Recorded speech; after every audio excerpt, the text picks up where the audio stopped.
have the elevated risk for vitamin D, like it said in the sample report, it doesn't mean that you are vitamin D deficient.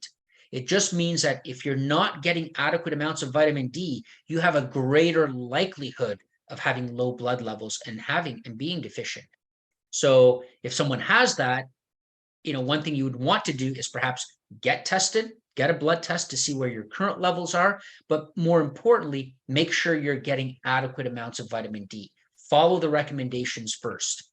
We had someone who had elevated risk for vitamin D, and they said, I just got my blood work done and it shows that my levels are totally fine. How can you tell me that I have an elevated risk? And we said, okay, well, let's look at your dietary history. It turns out they're taking 1,000 international units of vitamin D every day plus 2 glasses of milk. So they're doing the right things to maintain those vitamin D levels.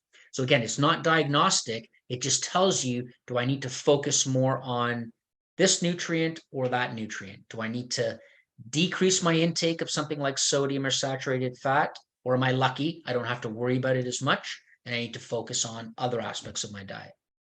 Yeah, and that's why it's so important to use genetic testing as one element together with the functional testing and blood testing. So to confirm whether actually we are perhaps already doing the right things and reinforce those habits, keep up with the good habits.